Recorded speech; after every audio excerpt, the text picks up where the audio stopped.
Hello, everybody, and welcome back to the Bring a Trailer podcast. Alex Porter here in San Francisco headquarters for the company, joined once again by Randy Nonnenberg. Hey, buddy. Hey, what's going down? I'm happy to be here with you. I'm so excited to be here with you. We got your little Arizona tan wearing off yet in California? My Arizona sniffles are here, in case you can't hear that in my voice. I think that may be via Las Vegas. There was. Via a few late nights with cigars in Arizona. We need to download about all of that. We drove an interesting car to Las Vegas. We did some interesting stuff in Arizona. Is that a secret? Are there secrets being had, or are you licensed to talk about that car? I'm going to talk about it vaguely. I feel like photos were taken. I've been talking about it downstairs. By the police. Other photos? But you mean the strobe lights that happened? Yes, you were in the car for that.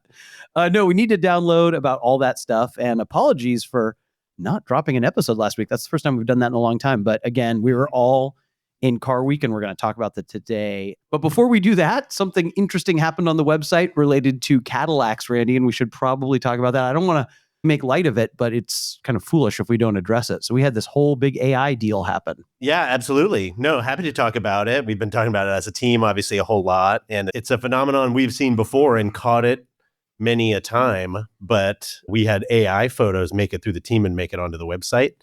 And naturally, there was a discussion about it. And we had to go investigate and figure out what was going on with the seller and with our process. But it just shined a light on the fact that obviously AI is such a big narrative out there and people are playing with all these AI manipulation tools for video, for photo, for who knows what, paperwork, who knows what comments, people are doing. All kinds of stuff. Anything. Could be for anything. Yeah, you guys have said you think people are like typing things in and having AI, I don't know, extended. How long till a CEO runs a company? Maybe they already are. Well, they are. Not this one, thankfully. I can only speak for this one. But no, super interesting scenario. And it's now sort of famous on the website, this late 90s Cadillac that the seller, the interesting scenario is, first of all, it was a real car and we ran a Carfax and it passed and the guy owned the car. And we verified that. We did everything we usually verify.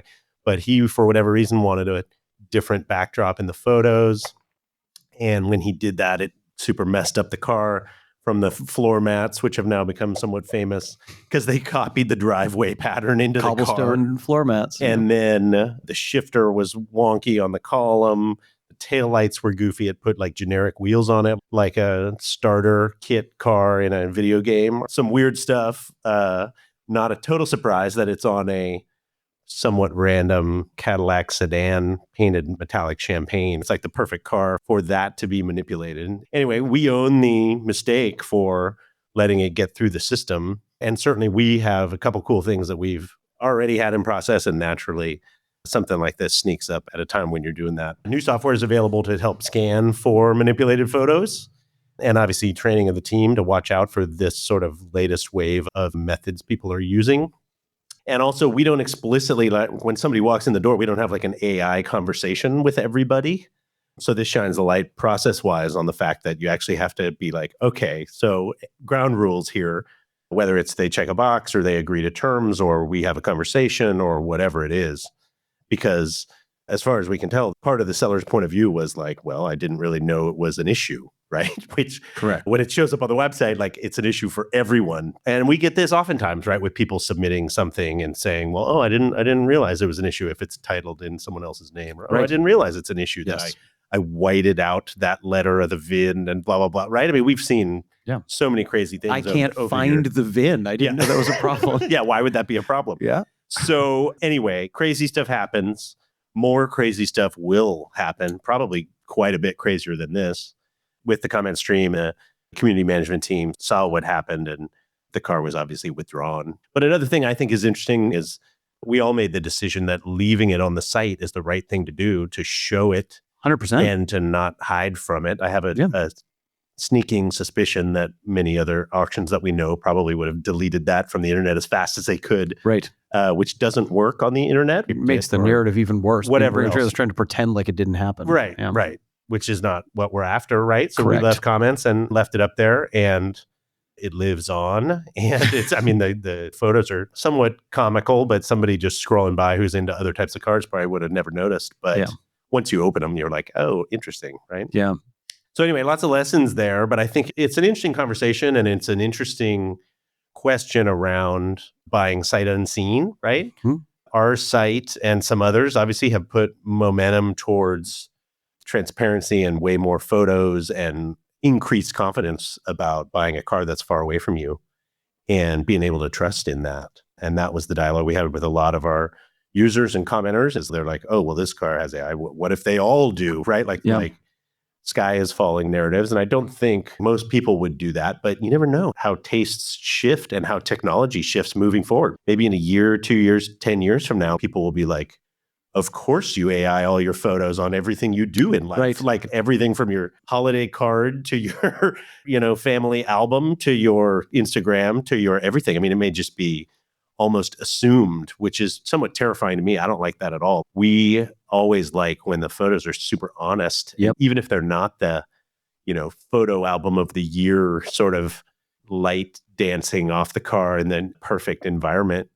They are more, you're like, okay, that actually looks like that color of paint. And oh, look at the chips and imperfections are there. And that actually makes it more real. So anyway, that's what I prefer when I'm looking at a car that I would consider buying from far away. But it's always a balance. Some of these sellers do terrifically well because their photo skills and color adjusting skills are so refined. They're like super pros and they inspire excitement about cars in that way. So we're always walking that balance. But I do think it's fair to say that, AI doctored photos are not allowed on BAT.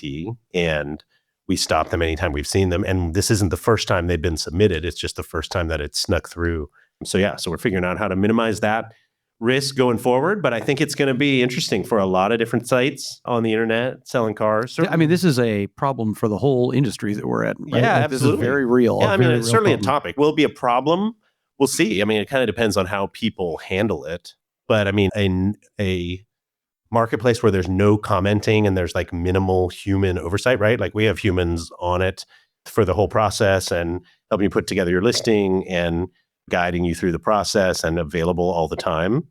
But you can imagine sites that aren't like that. I mean, it's probably just riddled with this sort of stuff and it never really gets caught, right? So the good news and kind of why we designed it the way we did and so many have now followed with commenting is just because stuff gets surfaced, which is great. Because, I mean, we're the first to admit that we're fallible. We're not going to catch everything all the time. But we're responsive to the community. This sent me down a spiral. And our staffers, it sent you down an emotional spiral. And many people on staff are like, oh my gosh, like this is horrific. And I mean, it is to some degree, but you got to learn your lesson and figure out what goes on. I actually would say the silver lining is it is human error. And it was a wake-up call for a lot of people, myself included, and it really lets you start thinking about process changes and things that you want to tweak. And I mean, we had the listing off the site within a day. And so in a lot of ways, even though people say our credibility is impacted by this in a negative way, I think it allows us to really grow and learn and change how we do things to adapt for this. This is the new reality. People are certainly newly educated on Cadillac shifters and taillight design. Totally. I learned something about 90s Cadillac. Yeah, for sure. I mean, and we have staff that are into those, but obviously things get routed this way and the other. I mean, you kind of take a step back and think about, it's always fascinating to me. People ask all the time, right? Like, okay, well, are people going and looking at that Ferrari 308 7 states away and, putting a magnet to it or driving it or doing a compression test or doing whatever? And so figuring out how we can maintain and elevate even further that trust level, I actually think there'll probably be some AI tools that actually help with some things, whether they facilitate the discussion or surface research or surface individual cars or who knows what. So, but the human element of it and getting eyeballs on things, as you know, everybody always asks, like, should I go look at it if I can? And then the answer is absolutely. Of course. Yes, of course you should. Just a fascinating topic and something I think we'll probably revisit on the podcast again, whether it comes up elsewhere in the car world, right? I mean, if you'd asked me about AI and car stuff, remember some of those photos that came out that are like a mongrel blend of 2 different models or whatever in those photos? And sometimes they're fascinating. I can go down a rabbit hole. I mean, my buddies send me those all the time. There's like a whole contingent of kind of art car adjacent people who are interested almost entirely in theoretical rendering vehicles. It's like a whole subculture, Totally. Sometimes I'm like, that's amazing looking. Sometimes like, is that real? And this has been going on, not AI, like in the Photoshop, whatever, digital creative space for a long time. Yeah.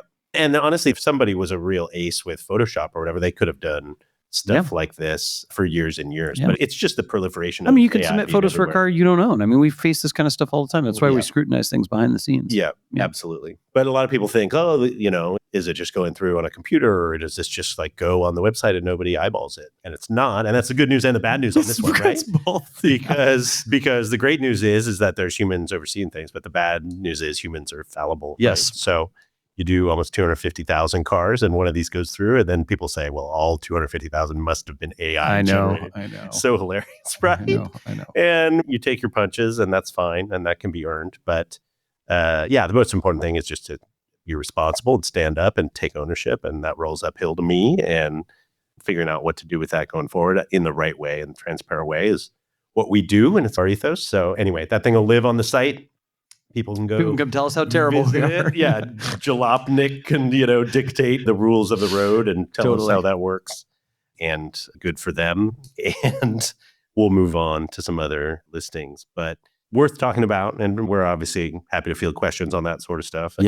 And we'll see where it goes. I just thought it was important to acknowledge it, to say something about it, and how much internally we've been doing some soul searching, which is, I think, maybe a most important lesson you can learn from that. But I mean, people are like, hey, let's be crazy about why don't you guys make merch, and why don't you do all this sort of stuff? And some of that seems funny, and some of that just seems like making light of it is also a way that I think the rest of the industry is going to deflect when they super screw up, right? No, you got to own it. You got to own it. I think so, right? And so they're like, oh, why don't you make the floor mats, and why don't you make T-shirts? And I think, being funny is interesting, and maybe that's one approach. But I just think that you more hold it up as a learning lesson, because it's a pretty serious deal. Like if stuff goes down the road, very serious. Imagine if that had gone all the way and somebody paid for it. Or not even that. I just mean like if 75% of the cars online are AI doctored, right? Like it's like a serious topic, right? So there's some considerations to be made. I mean, we're not curing cancer. Nobody died in the Cadillac listing. Thankfully, we can just kind of take a step back and be like, what do you learn and how do you change things going forward? And it's a business practice and a process thing.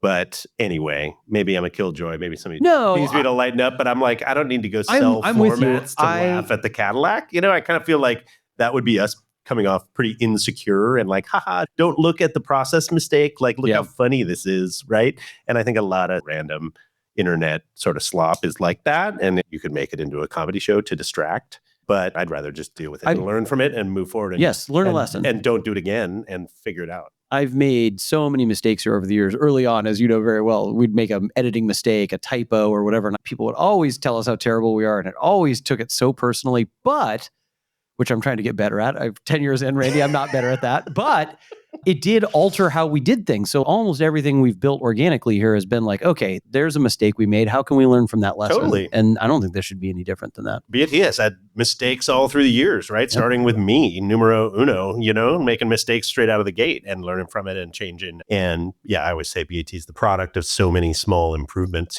thousands of small improvements over the time. And this will be one of them.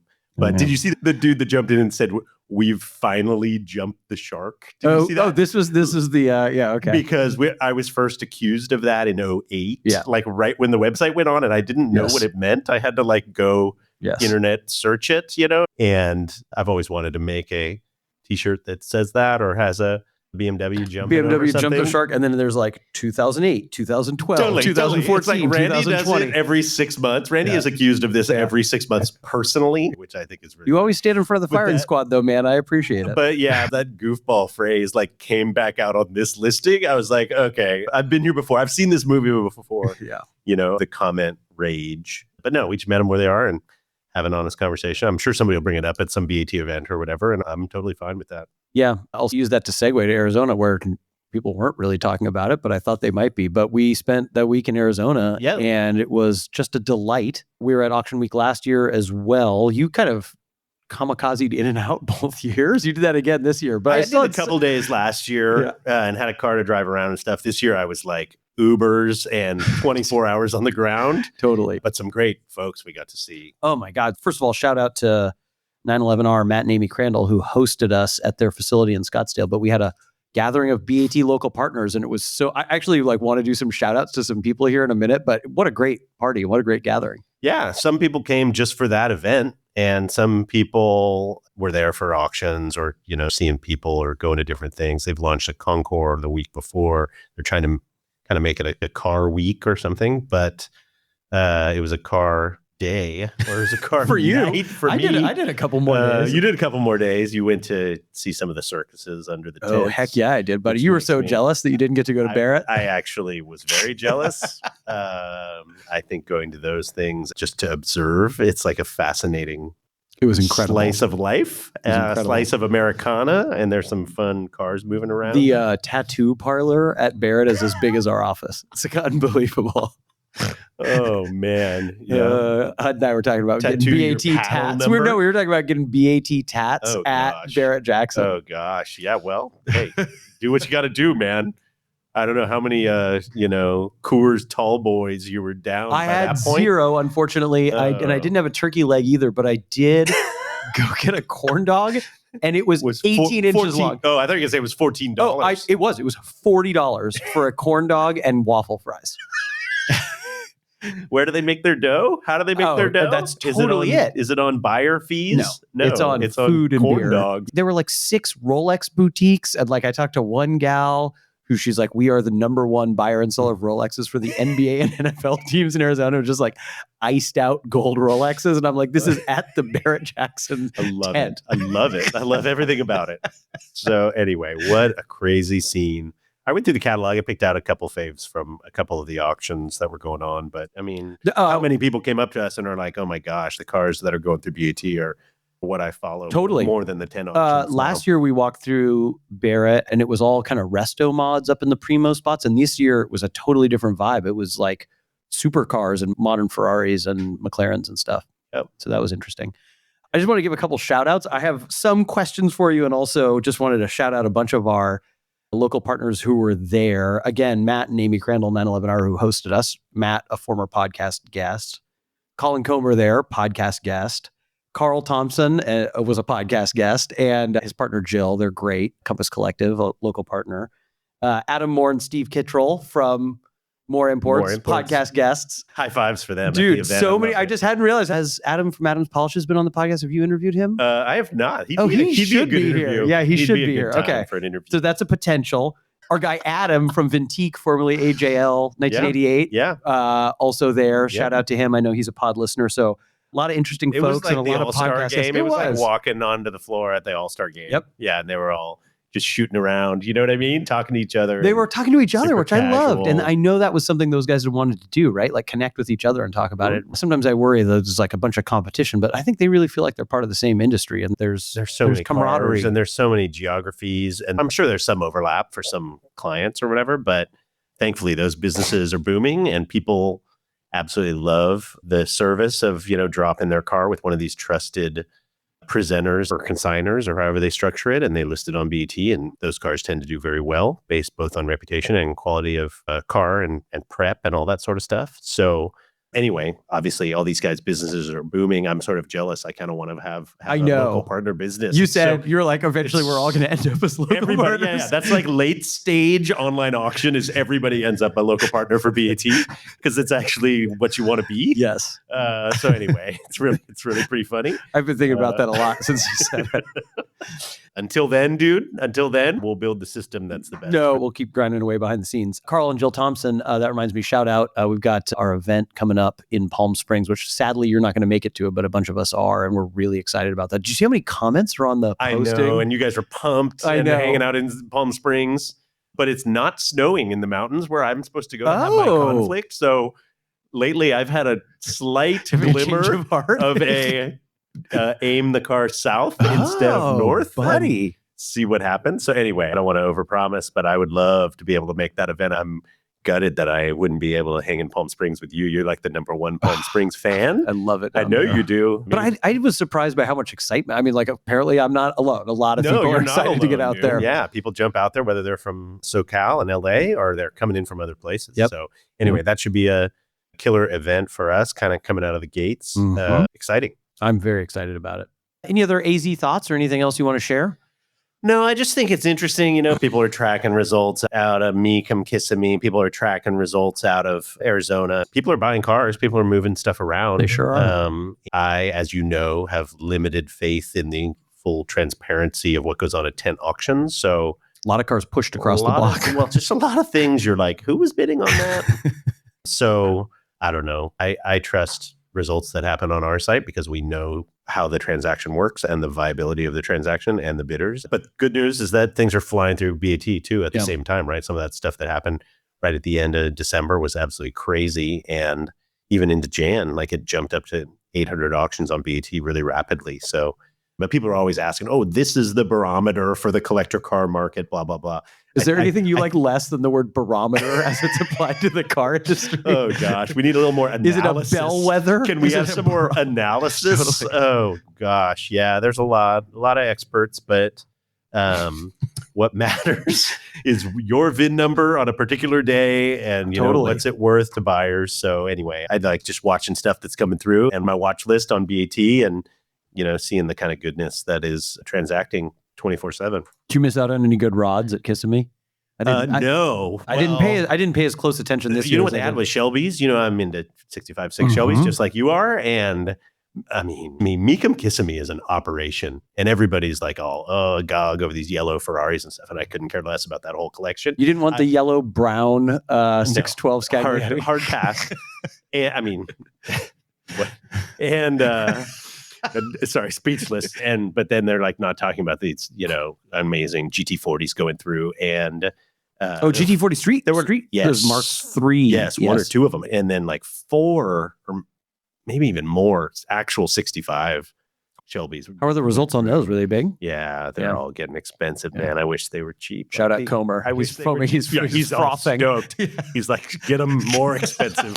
I'm like, come on, dude, get them less expensive so that we can go rip around.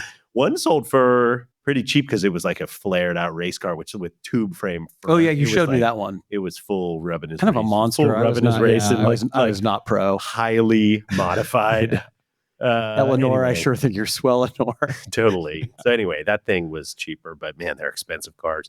But yeah, 2 black with gold stripe Hertz cars went through, and I have a soft spot for those after watching James Garner in his movies driving around Europe in one of those.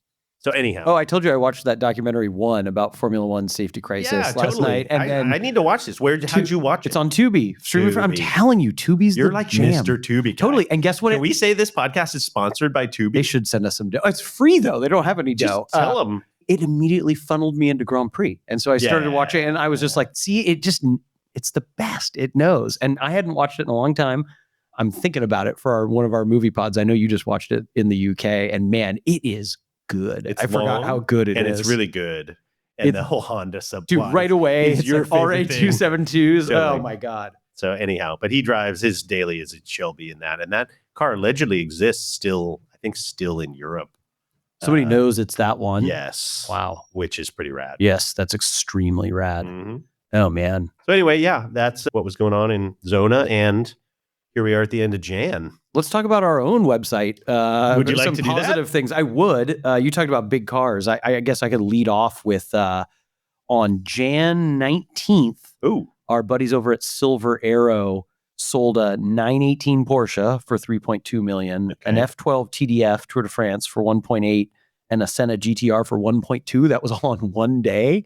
Like that, if you'd told me a couple of years ago that was all gonna, I mean, that's wild. Isn't that nuts? I almost kind of glossed over it too. I mean, like I noticed a couple of those, but we were working on other things and I was like kind of reflecting on it today. I was like, that's crazy. Yeah. And they had a Miura that bid to almost 2 million on the same day. Didn't sell, but wild. He was just going for the 4 horsemen on one day just to like totally knock the cover off 100%. The ball. But he did that. Like you mentioned that he also did that right at the end of the year too. So like 2 weeks before he did the same thing. Yeah. I mean, go get him, right? I mean, obviously 100%. It's a super efficient way to do it, with a capped fee on $2 million cars. It's like 100%. It's like a nothing fee compared to the fees we saw flying around in Arizona. It's the way to go. It's always made me really happy that that's the way the dynamics work. So bring them over. Bring them on over. Roll her old bones on over. Roll her old bones on over. The more expensive the car is, the less the fee is percentage wise. So rock and roll, like sell that stuff. Produce the corpse. So And yeah, and I mean they're presenting those cars super nicely, and They do an amazing job. They just get some crazy stuff. They sure do. Did you see the Cessna Bird Dog, another airplane I know you're into airplanes. Let's pull that one up because I need a quick review. I believe it to technically be a warbird, even though it's a Cessna and it looks kind of like standard plane. Yeah, it looks like a little trainer, like camo. It is, but they used them for artillery observation. So like you'd be 185. Yeah, dude, it's nice. But you can take it to show. This is like, you know, in the car world, there's like cars that you buy that get you into events. GT350s are a great example. Like that gets you into pretty serious historic racing, or it gets you into pretty serious. This is like buying a Bug-Eye Sprite with race history. Oof, that's mean to this guy, but not totally wrong. Come on, look at this. Well, because it's like corrugated. But a P51 Mustang is like $3 million. But you can get this into the same event that and it's 150 Gs. That's what I'm saying. This is like the sneak in. This is the MGA. It's a Sebring. This is the MGA that it has history. That's right. Right? That's right. And then they're like, yeah, you're in. We'll wave you on in past all the it's the guy in the oval window Beetle at the historic relay. Totally. I love that. I actually think it's really, really sick, and I would love to fly it. And what's amazing is like 185 grand being like, oh, it's such a bargain. But like, you think cars are expensive. Warbirds are so expensive. Sure. If you want to fly around in a Spitfire or a Mustang or a Corsair, that's like... I'm down with that. Oh my God, I'm super down with that. Yeah. But anyways, I loved seeing that. He had really cool photos. I'm looking at the body tag. I like that the plane is called a Bird Dog. That makes me pretty happy. But it's a Cessna Aircraft Company, Wichita, Kansas. You knew that they were Wichita. Of course. I did not. Of course. I had to get a piece for my wing on my Cessna 170. This is actually a modified 170, which is an airplane I used to have. Dude, no wonder you're pumped. Yeah, super cool. It has an Eisenhower step. Anything that has an Eisenhower step is rad. Tell me what the heck that even means. Well, dude. A lot of like generals and stuff would fly around in the back of these. It's for spotting, for observation, but you could also use it for like light liaison duties. Like a general needs to go from one base to another one pretty close. You can throw him in the back seat. And of course, he's an elderly gentleman. He needs an extra little step to help get it. So it's got the Eisenhower. It's kind of like a rumble seat 32 it's total rumble, with the little rubber pad. It's what you would call the step. Yeah. Uh-huh. Correct. Sorry, I just got to associate it all back to cars because you're going deep on. I know. I'll stop. I just was so stuff stoked that to I see just it. don't understand. I don't know what Eisenhower's apparently flying around in these, so that's great. Yeah, totally. Anyway, killer. That was a nutty listing that, of course, you bring up for the podcast. Of course, audience. I do. I'm because they can't get enough airplane fodder. Well, Hacienda Hotel we talked about that last time we sat here. Still makes me smile. That car sold? Yeah. I forget. Yeah. I forgot. 91, it was live. I think. It was live when we talked about it. Sold for 90 something, I think. Are we going to talk about the car that sold right before we landed in Zona, which was the white Lambo? Oh, we must. That like broke. 911R just put out a email blast press release. $980K for a 5,000 QV. Anyway, amazing. Has the whole world gone insane? Probably. Maybe. But those cars are nuts. So, are you pro Countach? Oh, totally. Absolutely. Okay, interesting. 100%. Of course you are. Do I need to drive one around? And most people have no business driving one of those around, myself probably included. But are they awesome? I mean, can I sit and watch on repeat the Open to Cannonball Run with of course, like ripping through the gears? Of course I can. So anyway, I love them. I loved when we were at the bridge and they had a smattering of like a bunch of them, and you could compare those wheels. Oh, I love that interior, wing, no wing. You know, all the different eras. Yeah, I will admit all the different non-anniversary eras. I still struggle with a little of all the different. You know, there's I don't even know there's it. flares, low roof. There's flares with no wing, flares with wing. I like the Periscopos, the early plain simple one. Yeah. One of those went through. Does anybody still have the one with? Remember when they did the U.S. bumpers that stuck up on the front? Oh yeah. Those exist. We sold one with those not that long ago. I think we did have one. Yeah. I presume most people rip those wings, off. Yeah. So anyway, obviously there's experts on that model. Front wing, good call. Right? Yes, we did. We had one of those too. I'm stoked on those cars. I think they're cool. It's kind of one of those where you're like stoked for other people on those cars. You're just live vicariously. Well, not even really. You're just like, I don't need that car at all. But the fact that you're pumped on it, it's your dream car, and you had the, High Fidelity by Alpine poster 100%. On your wall and all that stuff. Good. Like, go. I was 959 guy, so I always was just like that car is maniacal, but I love them. And some of the subtle ones and interesting ones, the Monaco GP one with the lights on top, that was the pace car or whatever. There's great ones that are out there. I mean, it blows me away that the non Periscopio is going to get $1 million, but I guess that's the world we're living in. I know. I wonder if those eclipse the early cars. The early cars were always the valuable ones, but these are the ones that were on the poster, right? It's the 80s cars. Totally. Yeah. Wing. All wing. Was the white one winged? It was red interior. He had wing. Okay. Yeah. I'm actually a no. Oh, gosh. I'm a no wing on that car guy. Yeah, I feel the same. So I thought I even maybe have heard that the wing is decoration only, essentially. I think that's right. When they're parked and broken, it's very decorative. Which is the natural state. Totally. Are you kidding? So, but it looks good on a black one. On a black one. No, it's wing. In the beginning of it. It's wing. It's wing. It's wing. Okay. Yeah, that was amazing. Congrats to wherever that car went. Which part, northeast, southeast, which part of Miami did that car go to? It's going to a different hemisphere, according to Matt. Oh, really? Yeah. Uh-huh. Oh, yeah. Interesting. Interesting buyer. Okay. I would guess there are direct flights from Miami. I also wanted to mention another NSX-R. You saw that car? All of a sudden, those are coming out of the work. We had one, and for a long time. Yes, but I was also paying attention to the Subaru 22B. Oh, yes. Which was listed by the same, and they sold on an full 1600 Veloce. After offer this morning. I saw that. Boom, boom. 200 and I like that car. 3 something for the NSX. Loved both of those. Wonderful cars.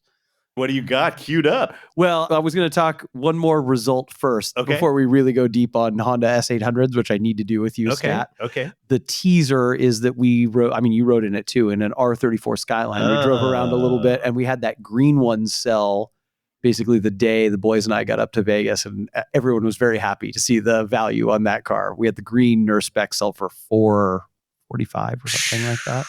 But you and I got to drive around in one of those a little bit, and I always been interested in those cars, but never really had experienced one. And man, I spent 5 hours in the back seat of that on the way to Vegas, and now I'm like super pro. It's a really interesting car. You seemed like you liked it too. I did. You were laughing your head off because I was asking a lot of naive questions about it just to kind of be so great, having fun. We were ripping through the gears going around Phoenix at night in this car, and I was riding in the left seat, which in that car is the passenger seat.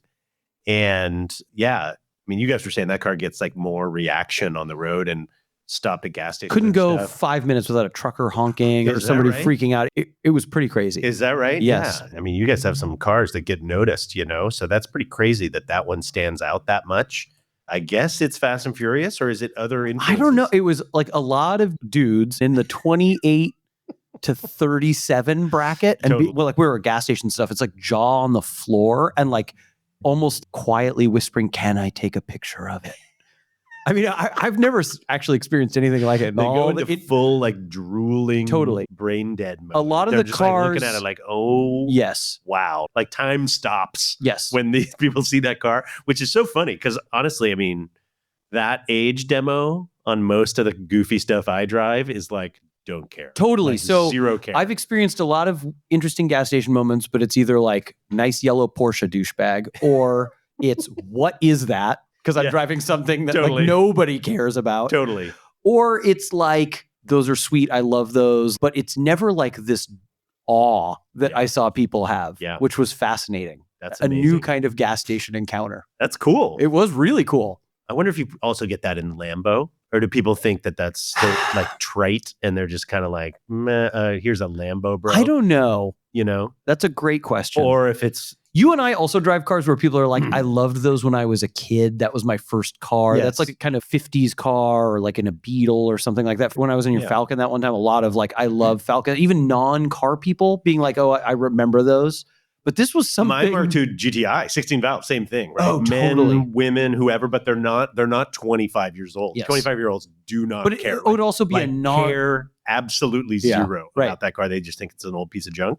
But yeah, people in their 40s and 50s are like, I had that car. Yeah, of course. Like, my best friend had that car and we, did whatever. It's a funny thing, I think, that the R34 reaches down into, the young ranks just because what is it, a 99 or a 2000? It's like a 99 or 2000, something like that. But then it reaches people that were stoked on that car when they were 7 years old. Yes, correct. Right?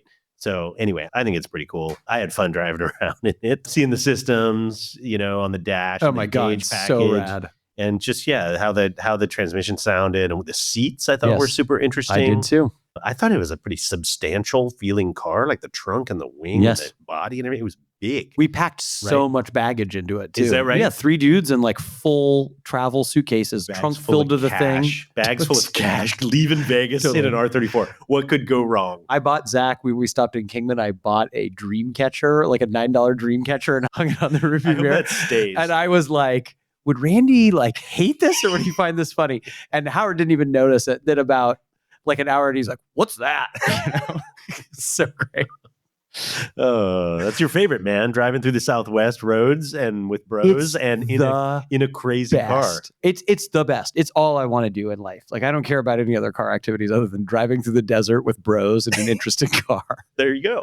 And you did it. You were living it. I was living it. And you come back with a little cough and a little sore throat and tired eyes. And that's part of the deal. I asked Zach if he wanted to go to dinner tonight. And we're like 4 days removed from our turn. He's like, I'm still recovering. He's like, I'm good. I'm going to be good for 2 weeks. Totally. So anyway, I'm proud of you guys. Love that. Super fun for him to roll up. And I didn't have to order another Uber and I could get driven around in R34 with no underglow. Underglow delete. No underglow. They had a Ferrari store at the Bellagio that was selling a lot of like clothing, but I'm surprised also it's not at the Wynn. It's at the Bellagio. I used to go to the Wynn when it first opened, and there was a Ferrari dealership. Yes, like that's cars what I mean. That's what I mean. there, and it's now been replaced. Last time I was there by a McLaren dealership, but like they built it into the building. It was part of the design of it. Yeah. But no, this was like a clothing store, but they did have like helmets. Zach and I were talking about walking in there, and I was like, "What if we walked in and it was like we both own a Ferrari?" And he's like, the first question would be like, what kind? And I'd say 308, and they'd be like, what's that?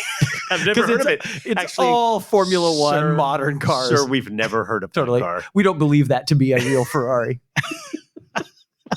It was that program. Oh, man. We had fun.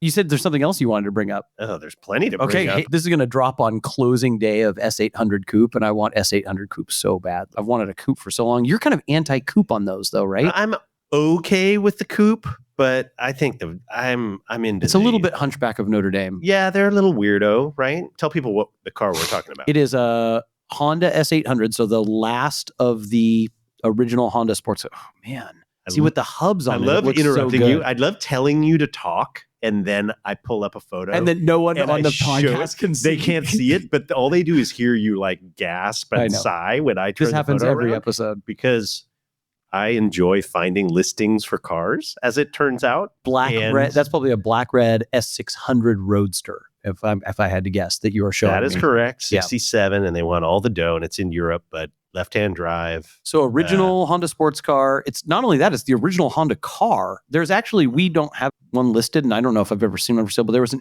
the very first ones are S500s. The earlies, yes. Roadster only. Yep. And the 500s and 600s have that weird independent rear end where the swing arms have chain drives in them.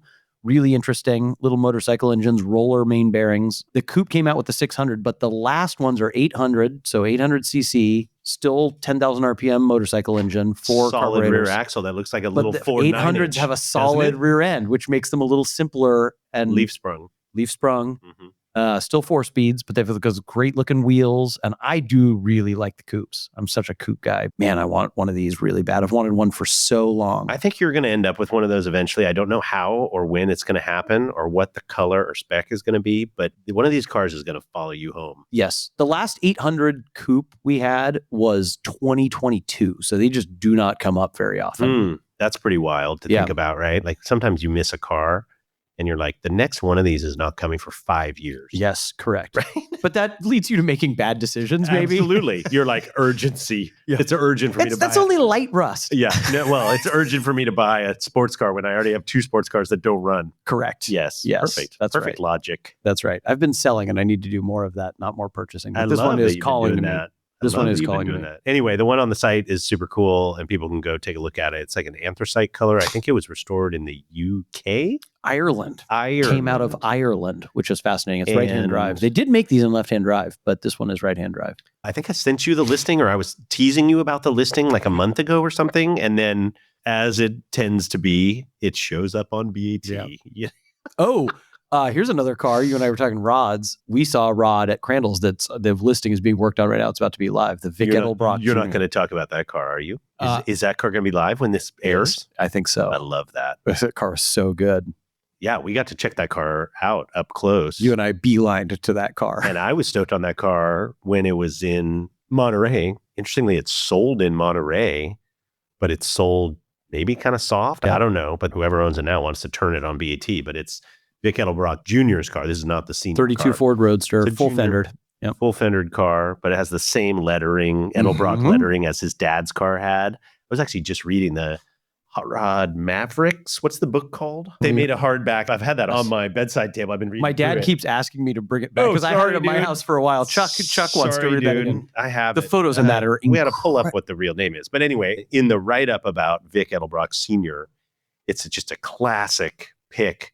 He's got one leg up on the front tire of his Deuce Roadster fenderless, and it shows his little hand stenciled name in that bubble letter Edelbrock stuff before that was their actual logo. It's called Hot Rod Mavericks. That's what Hot it's Rod called. Mavericks, It's really good, and it goes person by person. And It's person Vic by Senior is one of the person by person. original. Like that He's car was somewhat original, but there's some early dudes. That Oh, were yes. like they really have wartime. That the lady and her husband that ran the speed shop Totally. I love all that stuff. So I've been making it through, and I'm mostly up to modern times. But he built the original car in about 48, didn't he? I mean, it's late 40s. Stuff I think. is early. Yeah. Stuff is really early. The first SCTA guys and all that, like out at Muroc and all Yes. your zone. It's my zone. It's all your zone. Imagine So taking anyway, a cool car with your bros and driving to El it's Mirage. your life. That's what they were doing there. So anyway, I love that it's going through BAT, but had some thoughts. I'm like, man, is this the one? Because I'm looking for a. You're really turning into a 32. full fendered guy. Don't say that. You are. You say that as an insult. No, my dad's also like it's not that he doesn't love high fender, guys. I'm okay full fender. I'm okay no fender. I'm just. It's all got to be. I don't want to build a rod. Yes. I certainly don't want to spec like a new rod at all. I want like an old, preferably built 50s, early 60s, a couple original time tags. That's what I you would want. Yes. And a kind of scrappy and manual transmission and whatever other. You're agnostic on the other chicanery. stuff. But fenders, none. Honestly, like I'm crazier than you in that I'm like coupe, roadster. Like Yes. I'll be open to all sorts. You of stuff. also And then I veer into like a 40 Ford, yes, right? And which then is I veer also back. rad. So anyway, I'm all over the place. But seeing that and just seeing that car pull in, and I was like, dang, that's a I know. really nicely It's done so car. good looking. Even But you though it's a Brookville and it's newer. And You even liked the low boy that was a period build that we Yes. had, and low boys are tough for me because you Even- can barely even fit in those. Yeah, your knees are up around the Correct. steering wheel. Yes. My dad had one that wasn't super, super low, but it was pretty low. Anyway, I like those cars, but people ought to watch out. I'm sure we'll put Edelbrock in the title. So, Of course. So I'm people sure can we search will. by that. But we have amazing rods that just like show up on BAT, which is so rad. I always wanted that. I loved going and looking at the Corral at the Good Guys show as a kid. And my dad took me to the Oakland Roadster show a bunch of times when I was a little kid. And there's an awesome show this freaking weekend in 2 days. Oh, Grand National. the this Grand weekend. National Roadster Show is this weekend. Yeah, man, Anyway. we've missed that too many years in a I row. know. Well, I'm kind of debating how to get down there. So anyway, Super Bowl Sunday. That's interesting. It's on Saturday. if you give me Super Bowl or you give me GNRS, it's like the easiest question Easiest I've ever choice heard of in my all life. time. For sure. Like, look at the score. Man, on- my dad's coming over here this weekend. He's going to be like, He get went the down there. wrong way. Yes, Yeah, he totally. totally It's went the wrong 100% way. what he's going to say. But yeah, anybody with any wonderful rods out there that wants to ring me, I mean, I'm taking that call. Yeah, we have some other people on staff, including this guy over here, who feel the same way. We've manifested that to a certain extent. There are great rods. We've had some really good ones. A couple ones that I kind of have regrets about not. I mean, obviously, there's so many junky custom 30s and 40s cars that are out there that are called hot rods, but there are some that are just so good. And you go read a book like that, Hot Rod Mavericks hardback, and you're just like, I want every car in this photograph. Yes. There's like 12 of them, and I want any of them. Yes. Where are they today? When we went down and had Bruce Meyer on the pod, and you interviewed him, and we went down to his shop, and he gave you his 5 Deuces book and monographed it and everything for you. And like every picture in that is also pretty inspiring. Yep. I mean, he's got the best stuff. Absolutely. Yeah. I haven't actually paged through that book because he signed it for my dad, and I gave it to my dad. I haven't paged through that one, so I actually need to. Yes. Well, he trotted out my perfect car down there, that Rolling Bones 3-window. I know you like the boy. Rolling stuff. I can't handle that those go for like $300,000. Or I know, right? but that That's one like, was I so can't- good. And that's kind of my dream is like Bruce drove that to Canada and back. And like, that's what I want to be able to do with one of these. I don't want to drive it to a show and then like it barely runs and it's too uncomfortable. I want to like a couple thousand miles in one of these. I love that. Yeah. Anyway, so we'll see where that ends up going. I'm glad you brought that car up. Anything else that fires you up? I can click on my watch list. I think I talked about most of the things. I mean, some of this stuff you're going to be like, Alex, stop. Why? What are you watching? I mean, another car that we saw at Matt Crendel's when we were there, which is live right now, the orange pearl NSX, fixed headlight NSX with the orange interior. Is it orange interior or like a beige interior? It's orange. Orange. And, wow. it has kind of some miles on it, 60,000 miles. And I really, really like that car. I don't even like fixed headlight cars that much, but I'm watching that thing. Yeah. We also have a fixed roof C5 Corvette. I kind of would really like to have something that I could take to the track That's a cool car. Yeah, I Is really, it yellow? Really like this. No, it's my perfect spec. It's a really plain, like pewter champagne. Oh, interesting. And it has non-polished wheels and it doesn't have the strake down the side. It's like the basest of base model Corvettes you could have got that year. I would really like that. Oh, one other thing I'll mention that was really exciting and unfortunately didn't sell, but the Swede Savage All-American Racing, like Eagle, like anything with Grand Prix AAR 100%. DNA, like rockets up the list. AAR, Chrysler, Eagle, and Swede Savage all combined into one. What a brew. Give it to me. I think that's pretty strong. Yeah, that car was really, really good.